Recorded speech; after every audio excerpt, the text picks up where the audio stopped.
días. Uy, que se ha cortado. Vale. Buenos días, soy Cristina Mere Bermejo. Bueno, soy jueza. Actualmente estoy en lo que se conoce como Tribunal de Instancia, que por la última reforma antes eran juzgados de primera instancia e instrucción, en la sección segunda de Irún. Anteriormente estuve en la línea de la Concepción, en el juzgado número 1, que llevaba compartidas también competencias de registro civil, lo cual en relación con esta materia pues tiene un poquito de relevancia. Por otro lado, pues trabajo en la red de expertas de igualdad del Consejo General del Poder Judicial, como una miembro de la misma. Y por otro lado, pues en cuanto a la asociación de mujeres juezas, estuve en la coordinadora durante 2 años. Actualmente formo parte del Consejo Consultivo y coordino la Comisión de Igualdad de la otra asociación de juezas y jueces para la democracia. En cuanto a mi labor, y por destacar 2 o 3 cosillas en relación con especialmente la labor que hice en la Asociación de Mujeres Juezas, sí que hay 2 proyectos que me parecen un poquito especialmente interesantes, que son, por una parte, que sacamos un libro con Planeta, con la editorial Planeta, que se titula Hijas del Miedo y otros relatos de violencia de género, y que cuenta relatos de violencia de género pues, escritos por juezas y fiscalas, y que los beneficios van a víctimas de violencia de género. Y por otro lado, pues no tanto en relación con la gestación subrogada, pero sí en cuanto a un poco el tema de la explotación reproductiva o no, y en general la reproducción y la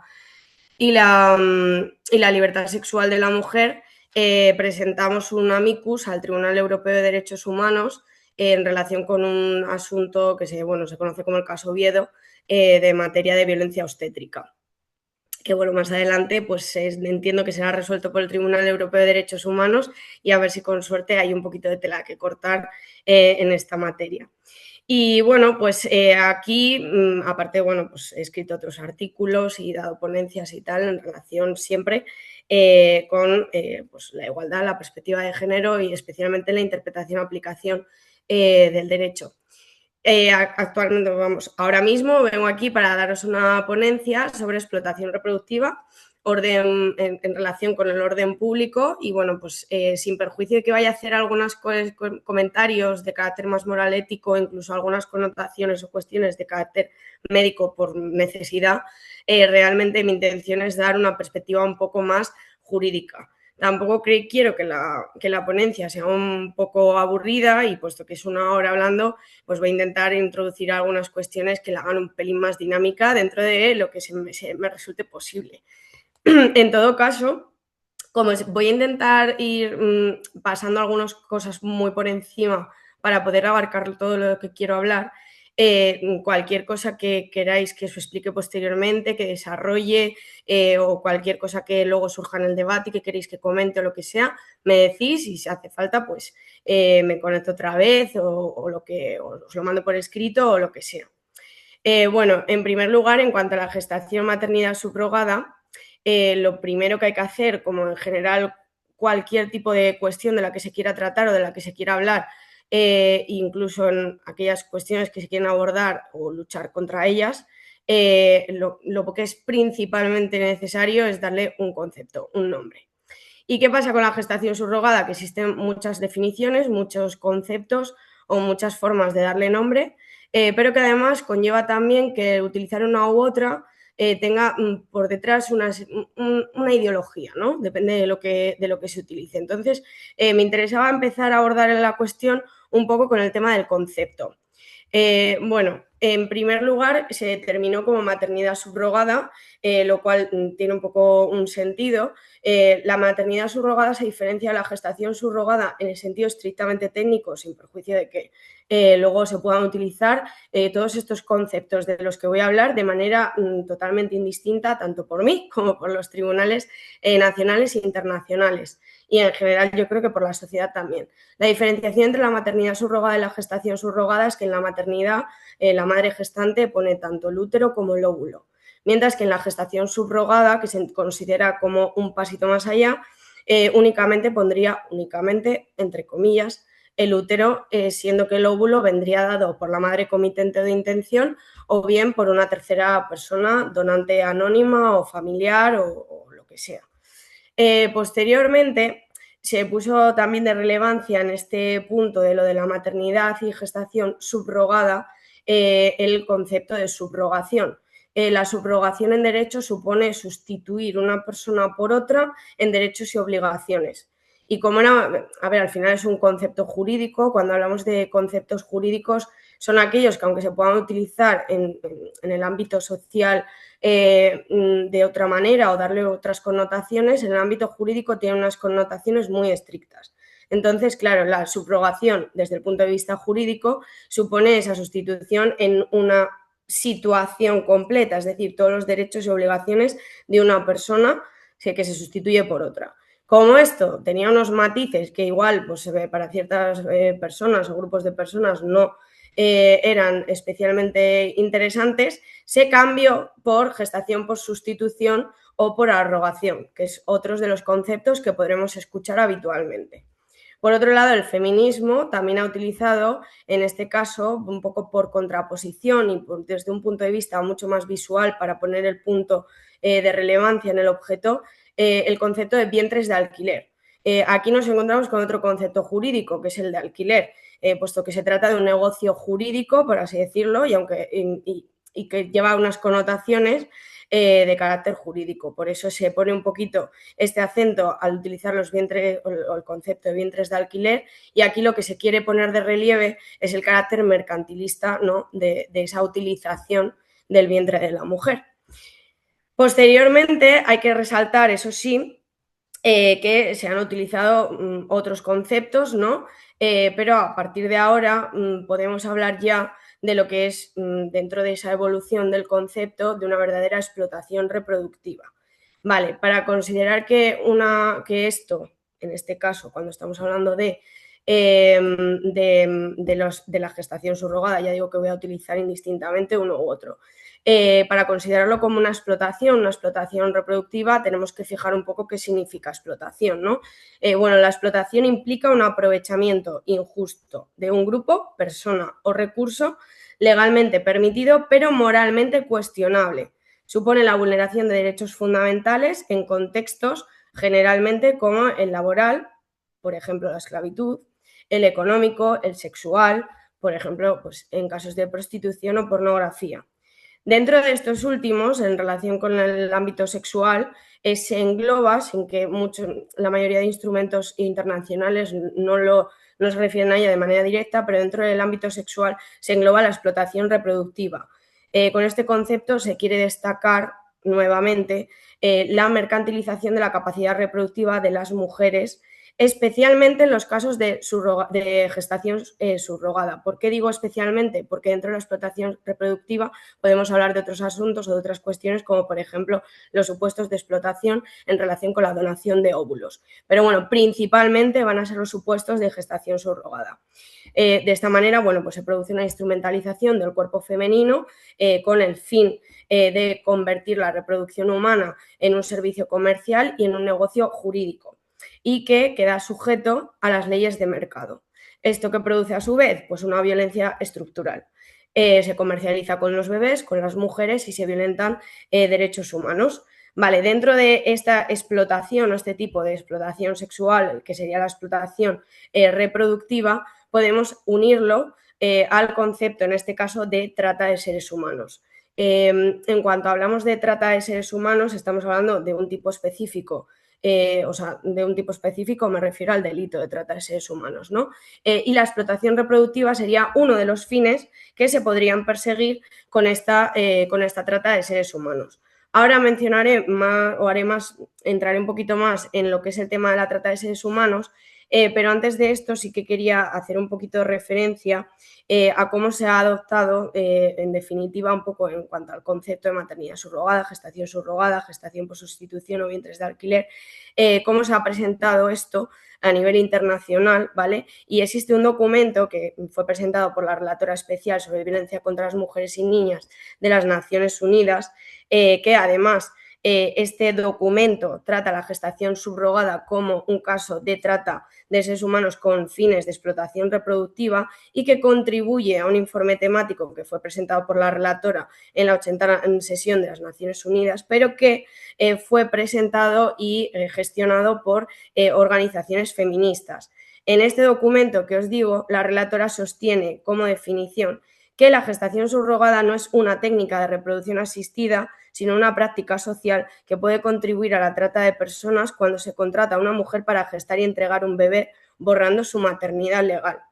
De aquí, en primer lugar, resaltaría, y aquí unimos con la última pregunta en la diapositiva, si se trata de una técnica de reproducción asistida o no. La propia relatora lo dice y así es, no se trata de una técnica de reproducción asistida, la gestación subrogada, sin perjuicio de que se requieran técnicas de reproducción asistida para llevarla a cabo. Y aquí pensamos no solo en la introducción del esperma, sino también en la introducción del óvulo. Y es que hay que preparar, lo cual conlleva también un sufrimiento tanto físico como mental de la madre gestante, hay que preparar el útero para recibir un óvulo ajeno y además que se considera médicamente, sin que sea yo médica y quiera entrar yo en estas cuestiones, pues porque obviamente no es de lo que yo vengo a hablar, se considera que es un preembrión, pero hay que preparar el útero para poder recibir y sostener ese preembrión. Con lo cual ya no solo estamos hablando de una inseminación artificial, sino de otro tipo de técnicas tanto de reproducción como de fertilidad previa a esa reproducción asistida.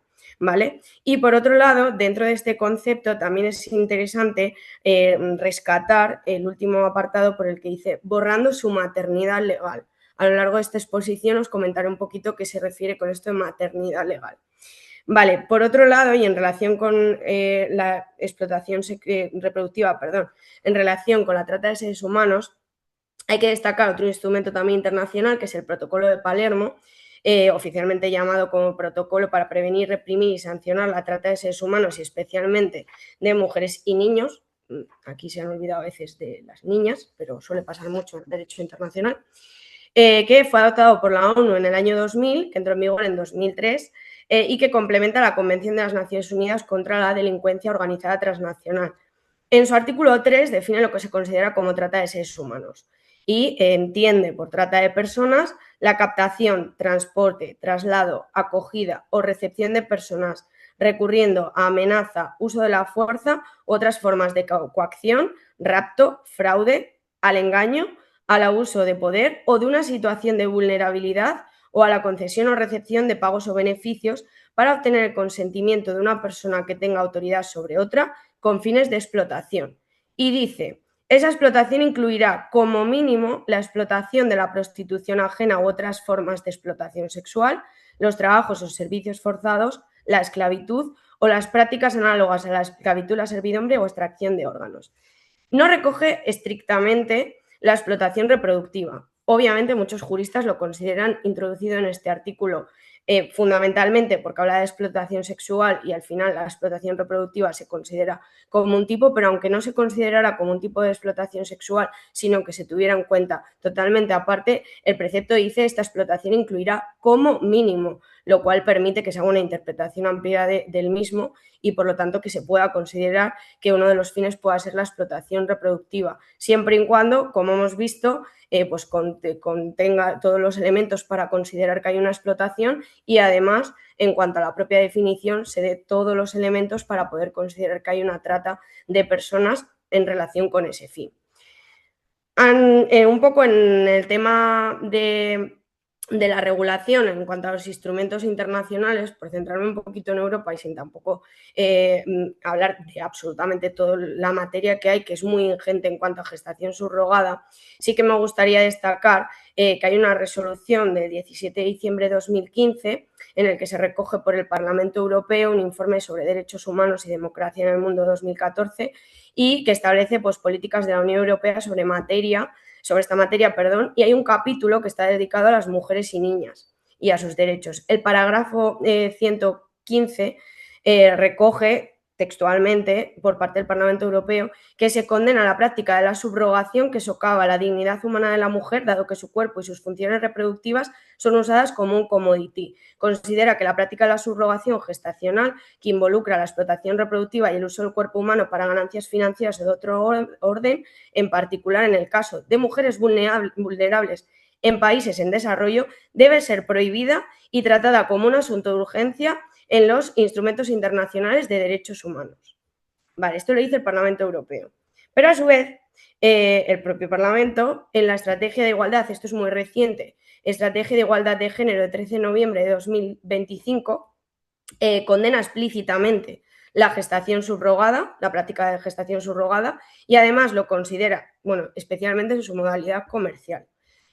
por la diferenciación que se suele hacer habitualmente en cuanto a la modalidad altruista. Y lo considera una forma de explotación reproductiva, una vulneración directa a los derechos humanos de las mujeres y una práctica que implica violencia física, psicológica y económica, afectando sobre todo a mujeres vulnerables en contextos de pobreza.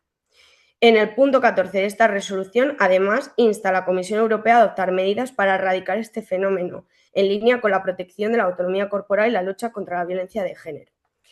No hago referencia muy a menudo al Convenio de Estambul de 2011, que es como la norma base en materia de violencia de género o violencia de la mujer por el simple hecho de ser mujeres,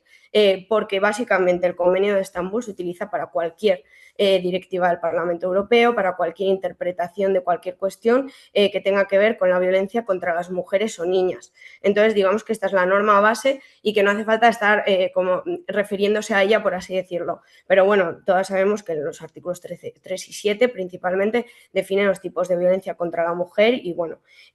como digo, es una norma fundamental y base en esta materia. Y por último, en cuanto al Parlamento Europeo, sí que hay una directiva de 2024 relativamente reciente, la directiva 1712, que dentro de la normativa contra la trata de seres humanos, esta directiva aprobada en enero de 2024 del Consejo y el Parlamento Europeo incluye, junto con el matrimonio forzado y la adopción ilegal, la maternidad subrogada como tipo de explotación dentro de la definición de trata de seres humanos. Se dirige contra quienes coaccionen y engañan a las mujeres para que actúen como madres subrogadas o por subrogación y establece la necesidad de que se impongan sanciones. Bueno, establece sanciones máximas de 5 o 10 años de prisión y demás, y prevé sanciones también para que los que utilicen estos servicios. Cuando el Parlamento Europeo y el Consejo establecen una directiva, generalmente estas, por la normativa de la Unión Europea, tienen que ser transpuestas por los diferentes estados en su propio estatuto jurídico. Como veremos a continuación, en España no hace falta porque ya está previsto, pese a que haya dificultades en cuanto a su aplicación. Pero bueno, esto en cuanto un poco a la evolución del concepto, como vemos ya, la normativa internacional, especialmente la Unión Europea, considera la explotación un tipo de explotación reproductiva y uno de los fines, a su vez, para considerar que se trata de trata de seres humanos. Bueno, otros conceptos importantes que hay que analizar en relación con el contrato de gestación subrogada son, por una parte, pues las partes que pueden intervenir en este tipo de contratos, las agencias intermediadoras, los bufetes de abogados. Cuando pongo la diapositiva publicidad me refiero a que también hay determinadas agencias webs encargadas del tema de la publicidad. También hubo un periodo de tiempo en el que estaba permitido en España, incluso se llevan a cabo ferias de niños de gestación subrogada en las que se hacía un poco de publicidad de estas agencias y bufetes de abogados. Por supuesto, la madre gestante, que en este caso pues también es un elemento del contrato, no tanto es parte del contrato, pero también se podría considerar objeto del mismo. Y luego, pues los padres comitentes o de intención, que serán los que contraten con la finalidad de obtener en este caso el bebé y el bebé. Luego, por otro lado, diferenciamos también tipos de contratos, pero antes sí que me interesaría hacer un poco de análisis de estos elementos. En cuanto a la madre gestante y luego entroncando un poco con otras cuestiones, habría que valorar si hay consentimiento o no y cómo es ese tipo de consentimiento, si es viciado o no es viciado. En cuanto a los padres comitentes o de intención, hay que decir que pese a la creencia relativamente popular, los padres comitentes o de intención no son en su mayoría parejas de homosexuales, sino que son parejas de heterosexuales. Generalmente se ha extendido la idea de que como las parejas de personas homosexuales no tienen esa facilidad de poder reproducirse, pues de manera biológica, pues que esta es una forma o una vía que se abre a las parejas de carácter homosexual. Pero esto no es así. La mayoría de personas que celebran contratos de gestación subrogada son parejas heterosexuales, bien por propia esterilidad e imposibilidad de reproducirse, o bien por voluntad propia de aquella que no quiere, sinceramente, directamente pasar por el embarazo y el parto. Por otro lado, en cuanto a la evolución un poco también, y por introducir alguna cuestión así un poquito dinámica, hay que señalar que además en el nacimiento o lo que se considera el nacimiento de la gestación o maternidad subrogada, que en aquel momento era maternidad, este se sitúa como el primer caso de maternidad subrogada en Michigan en 1976. Es el primer caso desde el punto de vista tanto legal como médico. Pero, bueno, en este caso fue un abogado el que celebró el contrato para tener un bebé. Por eso digo que en muchas ocasiones no tiene absolutamente nada que ver con la orientación sexual.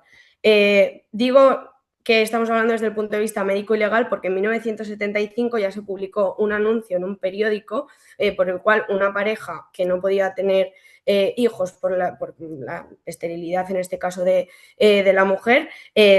presentó un anuncio en un periódico para buscar una mujer que quisiera quedarse embarazada del marido para poder tener un bebé, que también pues, se puede considerar como maternidad subrogada. En todo caso, el primero que se ha establecido en este caso sería el del abogado que os he contado anteriormente. En España creo que el primero conocido data de 1986.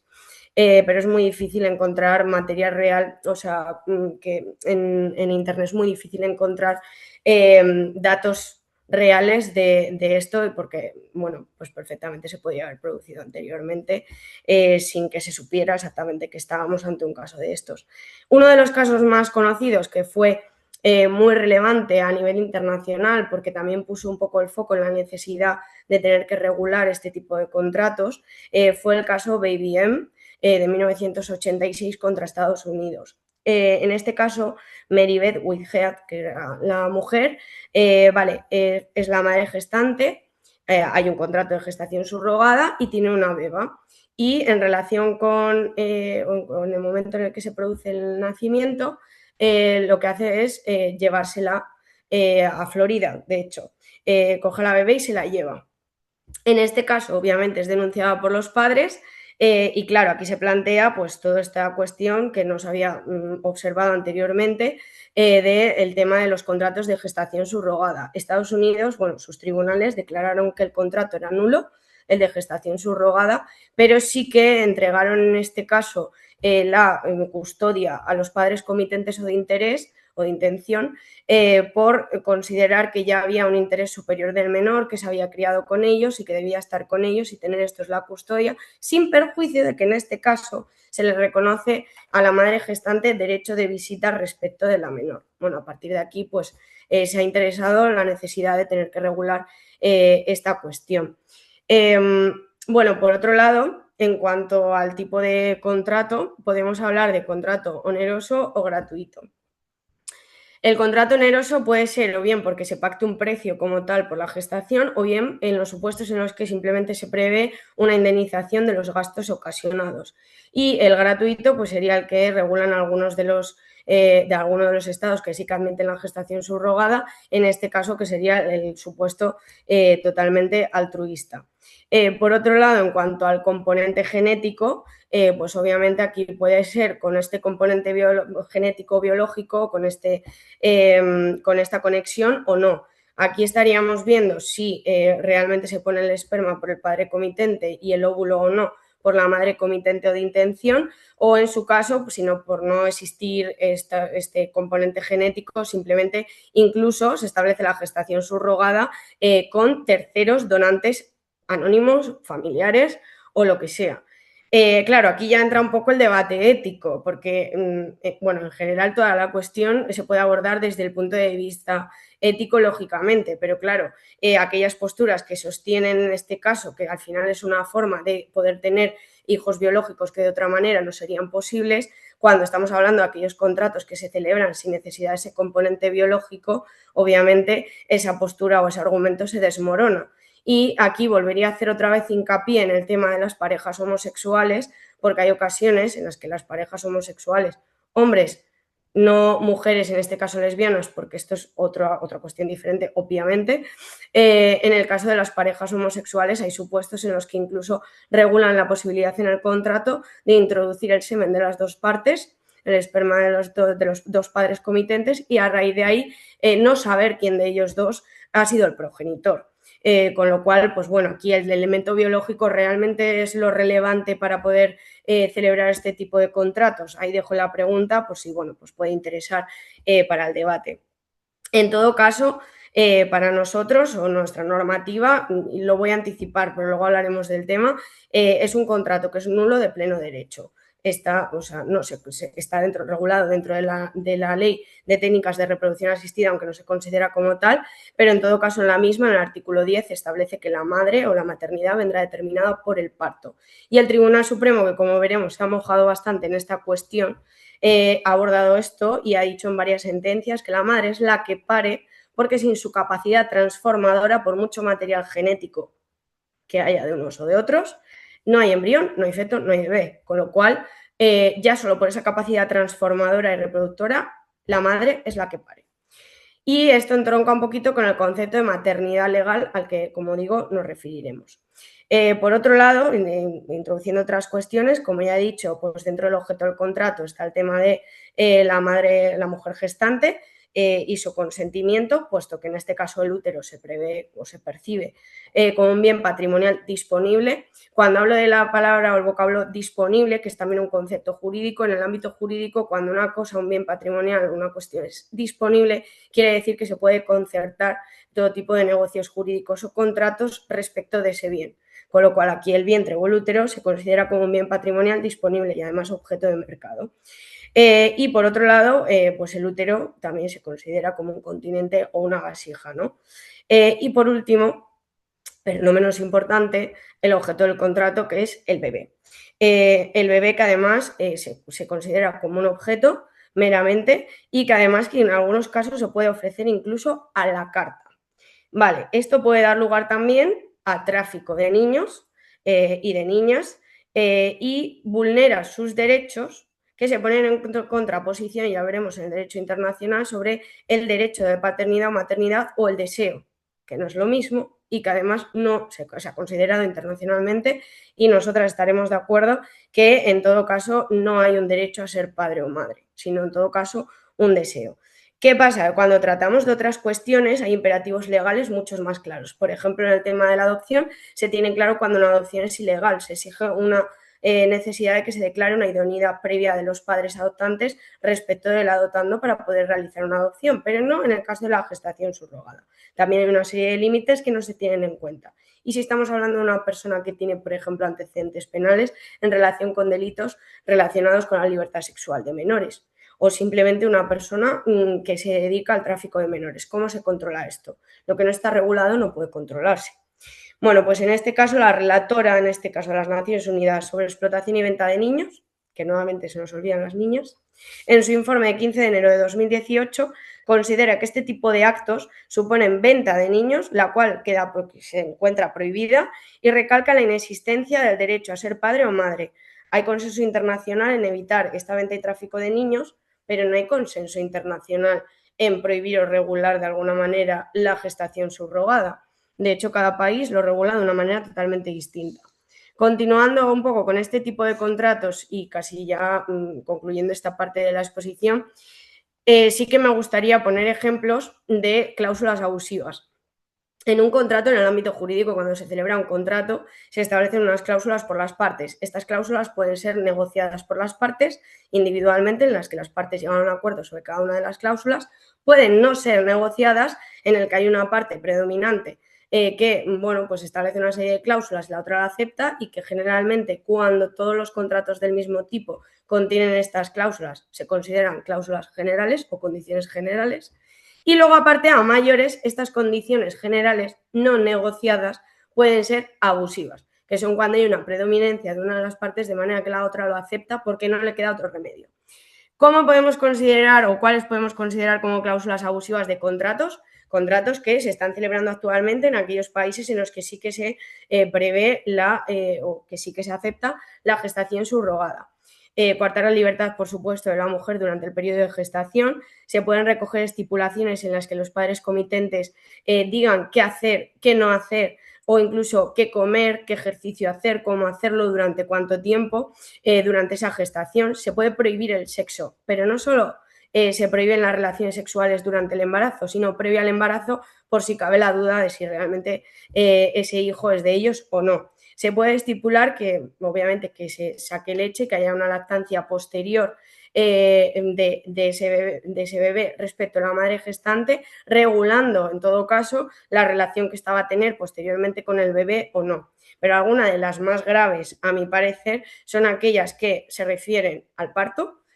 puesto que pueden decidir los padres comitentes si el parto en este caso es o no respetado, si se hace en una clínica u otra, cuál es el ginecólogo que va a perseguir el embarazo y cuál es el que va a realizar el parto, si va a ser por cesárea, si va a ser de manera natural en el caso que se pueda o no, o en relación con el aborto. Hay algunas que prohíben el aborto, incluso en los supuestos en los que el feto venga con malformaciones. Hay otras que imponen el aborto en el supuesto en el que los padres comitentes se echen para atrás en el contrato, con independencia de la voluntad de la madre gestante, o en los supuestos en los que, por contrario, es la madre gestante la que se arrepiente en algún momento dado. Se prevén compensaciones económicas, indemnizaciones a los padres comitentes, o la obligación de abortar en el caso de que se eche para atrás, con lo cual se impide la posibilidad de rescisión de este tipo de contratos. Por otro lado, entre otras, pues también la obligatoriedad de someterse a pruebas analíticas durante el embarazo, previas o después, incluso la prohibir salir de una ciudad o de un territorio, incluso de una casa. Hay lugares, por ejemplo en la India, en la que existen granjas de mujeres para temas de gestación subrogada. Sí que bien actualmente en la India se encuentra prohibida la gestación subrogada, pero existen granjas de mujeres en las que, bueno, pues estas mujeres están en una granja, en este caso, en un conjunto de casas, y se dedican única y exclusivamente a celebrar y practicar este tipo de contrataciones. Bueno, voluntariedad o no, pues vamos a presumir que mucha voluntad o consentimiento libre y válido pues no hay, pero bueno. Por otro lado, en cuanto a la regulación por otros países, sí que es legal y está regulada en algunos estados de Estados Unidos, en Canadá, aunque con carácter altruista únicamente, Rusia, Ucrania, Georgia, Israel. En Europa la mayoría de estados lo prohíben, entre ellos España. De hecho, como nota a mencionar, Italia hace poco lo ha considerado como un delito universal, es decir, perseguible respecto de los italianos, estén en el estado en el que estén. Y por otro lado, pues hay algunos que lo regulan de manera altruista, como Reino Unido, Grecia o Portugal. Los requisitos que se suelen establecer habitualmente para las madres gestantes son que estén en edad de 21 a 40 años, un índice de masa corporal menor a 30, esto no lo entiendo yo muy bien, pero bueno, que al menos hayan tenido un embarazo y un parto sin complicaciones, y una evaluación psicológica y médica exhaustiva. Cuando estamos hablando de este tipo de evaluaciones, supone una injerencia en el cuerpo de la mujer a mayores, si ya de por sí esto no lo era, con lo cual es una vulneración también de sus propios derechos humanos.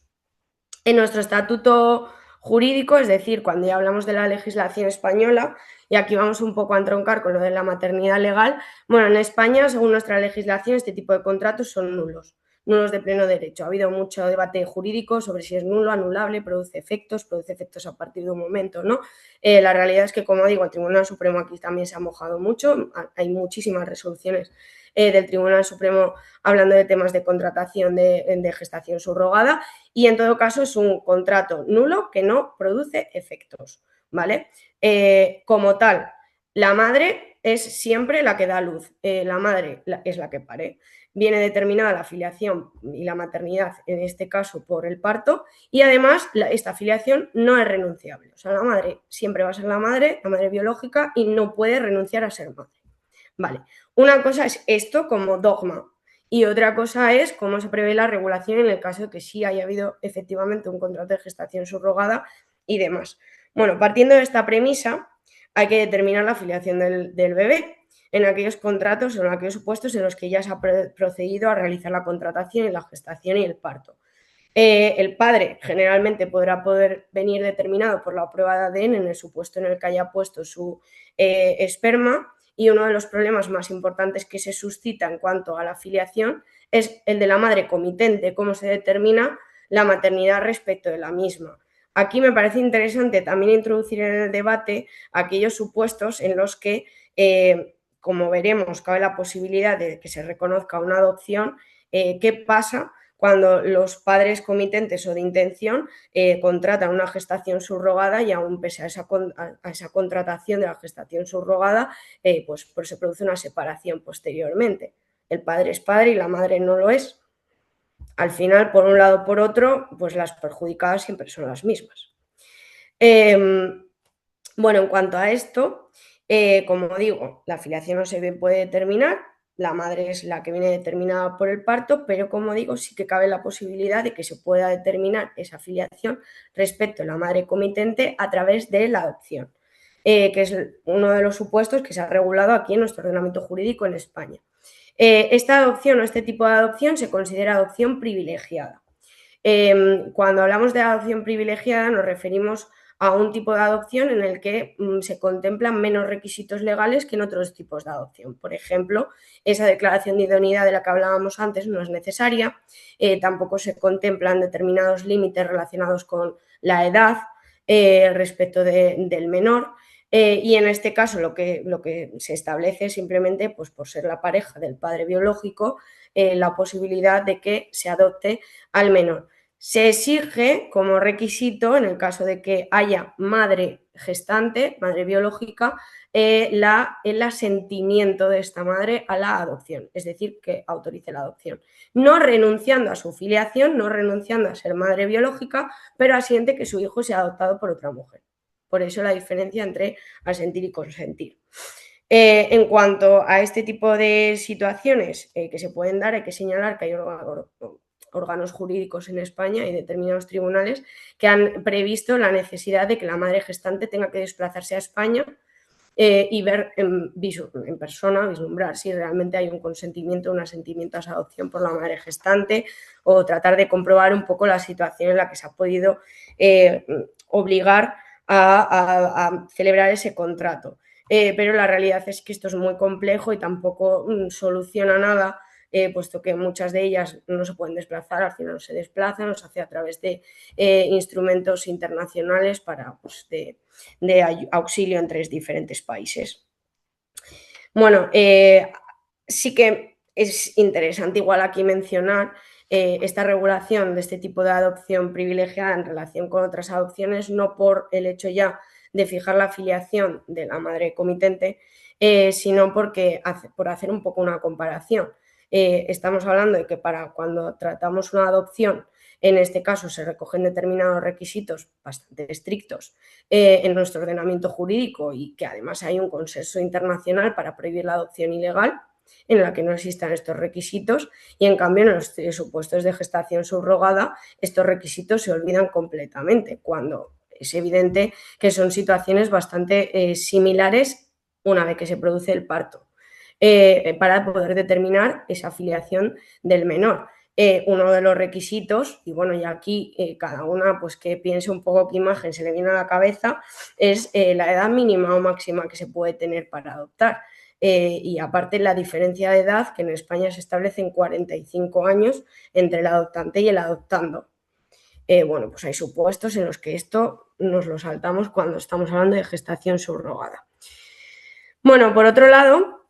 en cuanto a la normativa española, como ya digo, es un contrato nulo, pero aparte de que sea un contrato nulo, se considera delito. Por eso decía antes que no es necesario transponer la directiva del Parlamento y del Consejo de Europa, porque en nuestro Código Penal ya está previsto en los artículos 220 y siguientes como un delito, y se condena no solo a los que procuren esa entrega de menores mediante precio, sino también a los intermediarios, y además aunque se produzca la entrega en un país extranjero. Está redactado así. Aplicabilidad,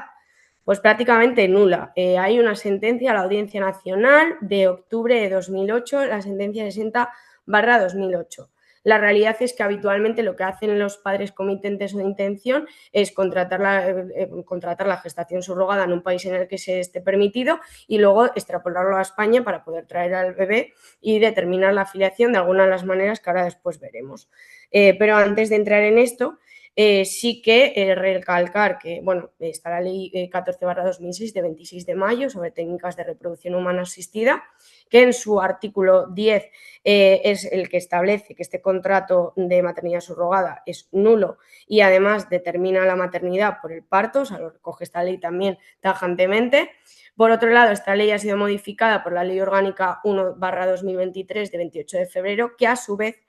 modifica o salió con la intención de modificar la Ley Orgánica 2/2010 de 3 de marzo de salud sexual y reproductiva y de la interrupción voluntaria del embarazo. Esta ley que considera la gestación subrogada como un supuesto de violencia contra la mujer dentro del ámbito del Convenio de Estambul al que hacíamos referencia antes y además atendiendo a estos supuestos de ferias de bebés y diferentes eventos a los que he hecho también referencia anteriormente en cuanto a las empresas principalmente intermediarias, se han prohibido estos eventos y se considera ilícita y se prohíbe por ilícita la publicidad sobre la gestación subrogada. En relación con esto, hay un caso que también ha salido a la prensa recientemente, como digo, para intentar introducir algo de dinamismo en la exposición, que aborda esta cuestión. Una asociación feminista de Vigo interpone una denuncia contra una web en la que se recoge un listado de aquellas empresas que pueden ser intermediarias, de bufetes de abogados y demás, y que pueden celebrar este tipo de contratos. Se puso la denuncia y con base en esta ley 1/2023, pues esta denuncia se transmitió a las fiscalías de Barcelona y de Madrid porque la web tenía su sede allí. Ha seguido dos canales diferentes. Por una parte, en Barcelona, pues a través de mediación, el Ministerio Fiscal, que continuó con esta denuncia, consiguió que se cerrara voluntariamente esa web.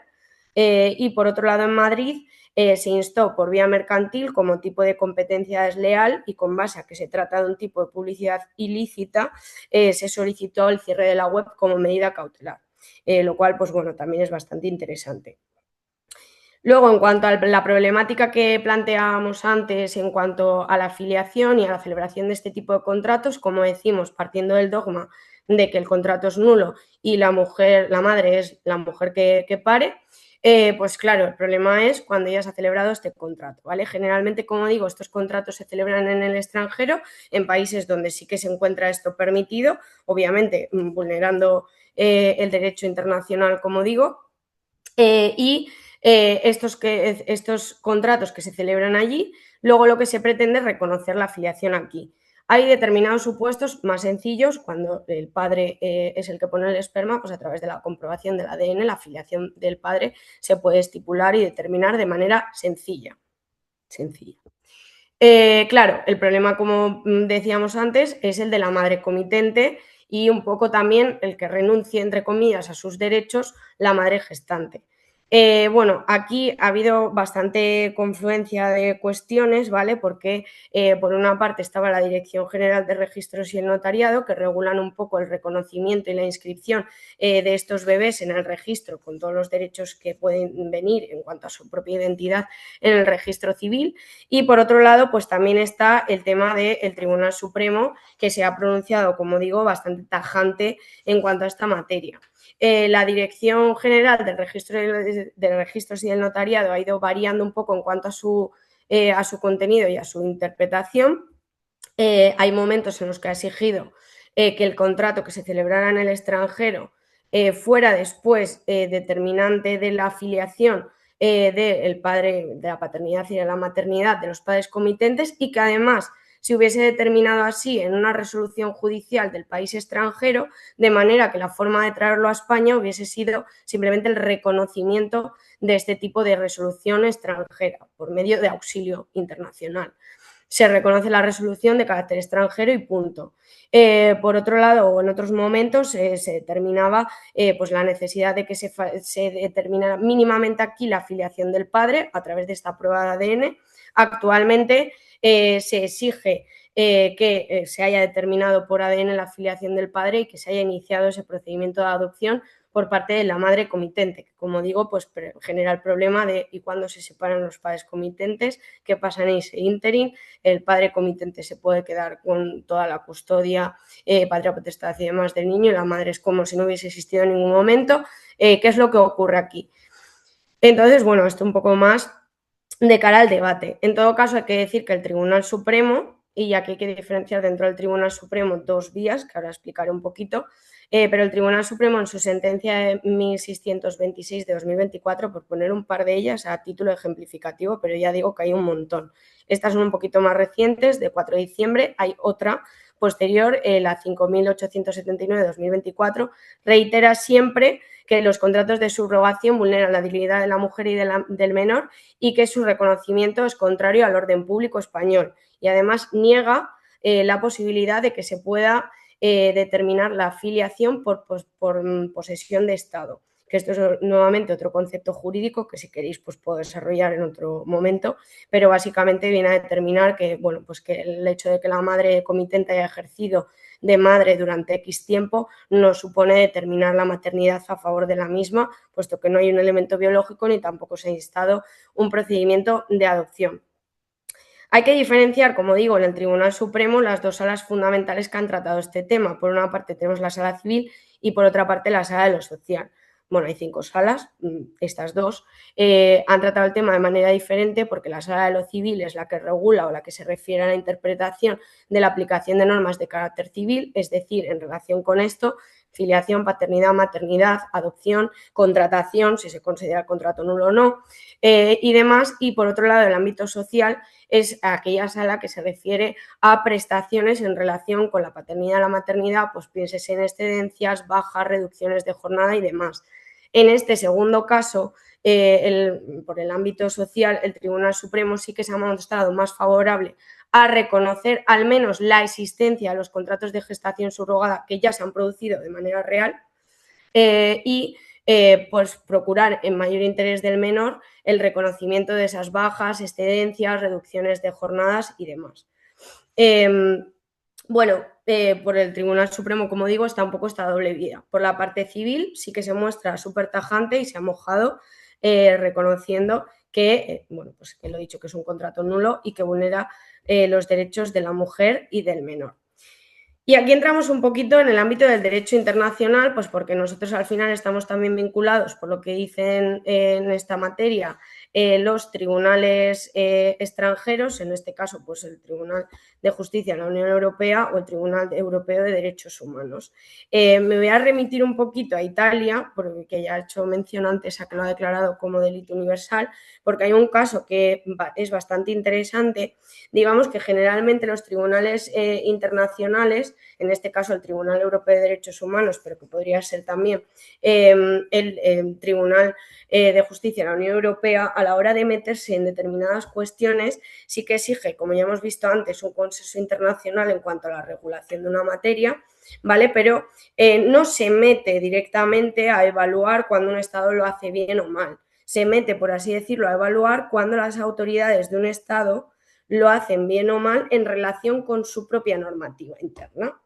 Entonces, sí que pueden establecer o determinar de vez en cuando pues algunas cuestiones que digan, pues esto vulnera, en el caso del Tribunal Europeo de Derechos Humanos, la Carta o la Convención de Derechos Humanos, pero no va a entrar, perdón, no va a entrar a valorar si el Estado, en este caso, pues no va a obligar al Estado a modificar su normativa interior, va a recomendar que se modifique por lo que sea. Entonces, el propio Tribunal Europeo de Derechos Humanos, en algunas cuestiones en las que ha entrado, como por ejemplo, pues en el dictamen esto es un dictamen, no una sentencia, de la Gran Sala, que fue elevado en este caso por Francia, de 10 de abril de 2019, ya no es tan reciente, pero bueno, sí que señala que él se pronuncia, pero se pronuncia sobre casos en los que la madre comitente haya puesto los óvulos,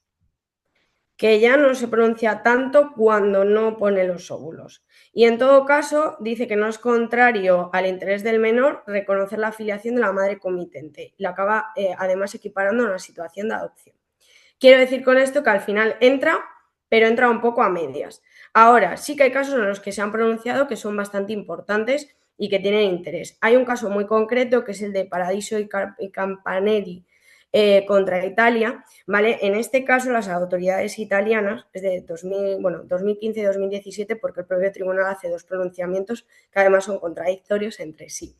En este caso, las autoridades italianas, respecto de un contrato de gestación subrogada de dos italianos que se produjo en Rusia, en el que es válida la gestación subrogada, se produce el contrato, se celebra y se produce la gestación y el niño en cuanto nace se lo llevan inmediatamente a Italia. Cuando entra en Italia, inmediatamente las autoridades italianas quitan al niño de los progenitores, pese a que uno de ellos obviamente había puesto el esperma y era biológico, pero las autoridades le quitan al niño e inmediatamente lo meten en el sistema de adopción.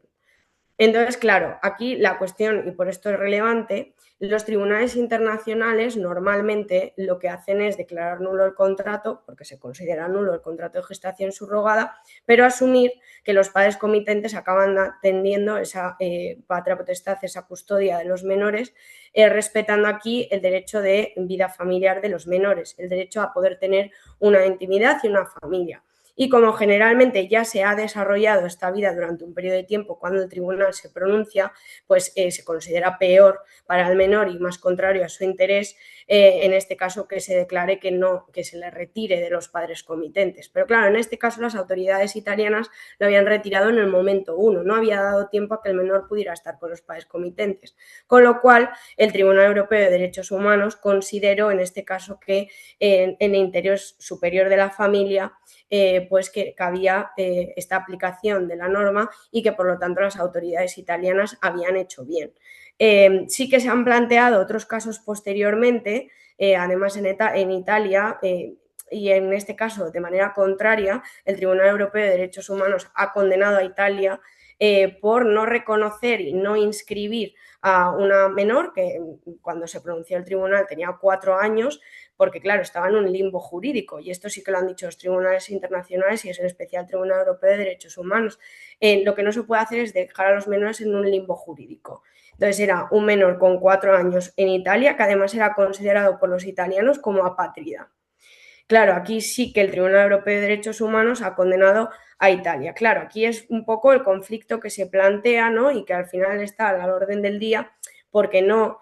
hay una decisión clara y directa de cómo debe aplicarse esto y de cómo considerar esto, porque es verdad que sí que estamos un poco de acuerdo todos en que es un contrato nulo y que no debería producirse y que debería regularse y además haber un consenso internacional de todos los países para regular y perseguir este tipo de contrataciones, pero, y especialmente cuando se trata de trata, sin perjuicio de que existan criterios o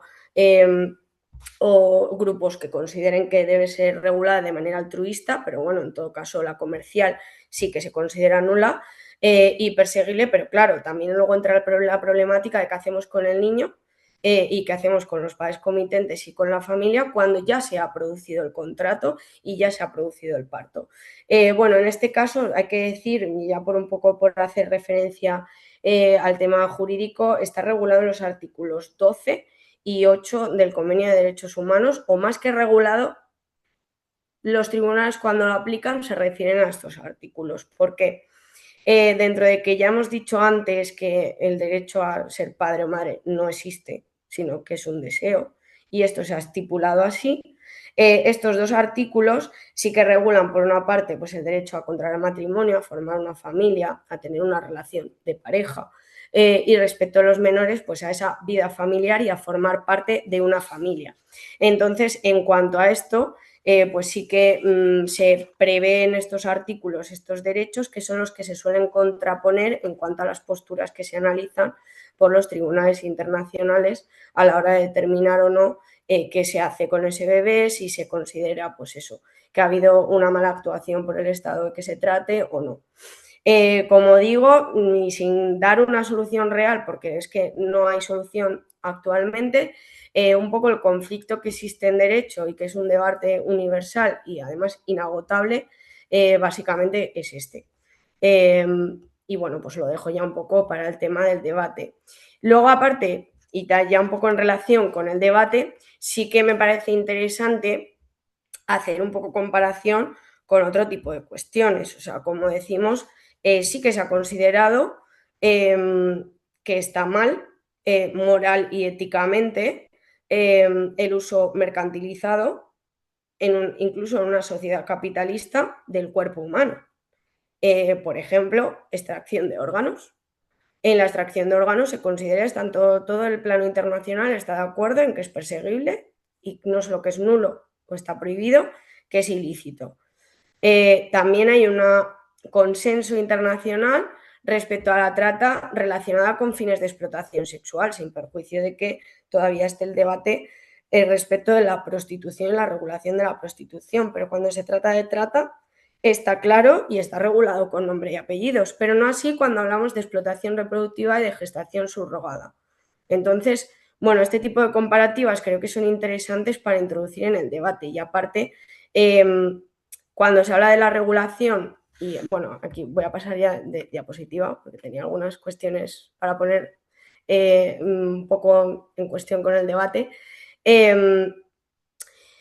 Cuando se habla de la cuestión de si se habla de una donación altruista, se pone también en relación un poco con esta regulación de la extracción de órganos de carácter altruista, pero claro, hay un sistema que prevé que esta donación esté regulada y que se haga sin perjuicio, obviamente, de que haya una delincuencia organizada, que exista un tráfico de órganos o en relación con otras cuestiones, pues tema de trata, en temas de esclavitud. Pero bueno, lo que yo quiero plantear y simplemente dejar un poco en el aire en cuestión en cuanto al debate es estas similitudes que podemos encontrar entre unas y otras, en las que sí que consideramos que la mercantilización del cuerpo está mal, pero parece que cuando hablamos de capacidad sexual o reproductiva del cuerpo femenino, pues el tema de la dignidad humana y el tema de lo que está ética o moralmente considerado correcto nos genera un mayor debate, mientras que en otras cuestiones lo tenemos mucho más claro. Por ejemplo, en la esclavitud no solo tenemos claro a nivel internacional que la esclavitud está mal y que hay que prohibirla y perseguirla, sino que además tenemos claro que es contraria al orden público, que esto supone que sea perseguible de manera internacional y que aunque se permita en otro estado, en mi estado, por afectar al orden público, no lo pueda reconocer ni aunque esté permitido en otro sitio. ¿Por qué? Pues ya no solo por el hecho de la esclavitud y la explotación o trata que puede derivar de la esclavitud, sino porque al final esto empeora las condiciones que se pueden dar para los trabajadores que no están sometidos a esta esclavitud, con lo cual empeora la situación de estas condiciones laborales respecto al resto de trabajadores. Siguiendo un poco esta dinámica o esta forma de pensar, no se entiende que no haya una regulación o una intención de regulación con un consenso internacional en materia de gestación subrogada. Pero bueno, yo dejo aquí algunos ítems para luego pues, que se fomente ese debate. Esto en cuanto al orden público y bueno, en cuanto a los modelos altruistas, sí que como ya he dicho, hay algunos modelos altruistas implantados en algunos países, señalar que en los que los hay, por ejemplo, como el caso de Portugal, tampoco se dan tantos casos de gestación subrogada, casualmente.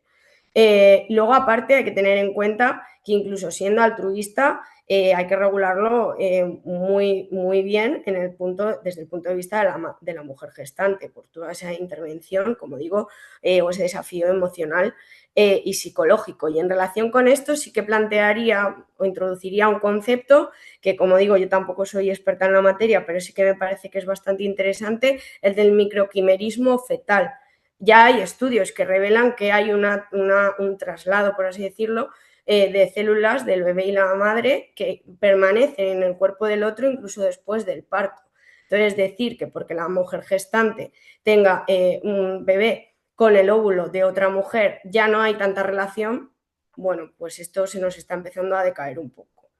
Pero bueno, simplemente dejo ahí también el concepto por si queréis investigar al respecto. Y sí que me sale un poco, ya para concluir, por dar otras opciones. Porque, bueno, esto es un poquito lo del tema del consenso internacional, que como he dicho es súper importante para poder luchar contra cualquier cuestión, que haya un consenso internacional en cuanto a la regulación para prevenir la explotación y, bueno, para solventar y proteger los derechos humanos. Lo que digo, sí que me gustaría introducir un par de cuestiones que son bastante interesantes y que creo que dan un poco otra opción en cuanto a las técnicas de reproducción asistida en relación con esto en la donación de órganos. En Barcelona en 2021, en 2020 se produjo en el Hospital Clínic el primer trasplante de útero, viable, ¿vale? Una mujer donó el útero a su hermana que tenía un síndrome de Rokitansky, que, bueno, que es una condición genética por la que no se desarrolla el útero, parte de las trompas de falopio, incluso en general puede no desarrollarse incluso la vagina o demás. Bueno, pues en 2023 nació el primer bebé como consecuencia de un trasplante de útero, aunque se produjo un embarazo bastante difícil, un parto con complicaciones, y después fue necesario extraer ese útero para evitar los efectos secundarios que puede tener el seguir posteriormente con inmunodepresores. Pero bueno, que quiero decir que al final cuando hay un avance médico y científico, pues también se observan otras situaciones o otras opciones que no suponen desde este punto de vista una vulneración de los derechos humanos de la mujer, sin perjuicio de que también puedan estar sometidos a ese debate ético y moral. Y nada, pues ya he terminado, así que muchas gracias. Y no sé, pues lo dicho, si tenéis alguna pregunta o algo, pues ya me comentáis.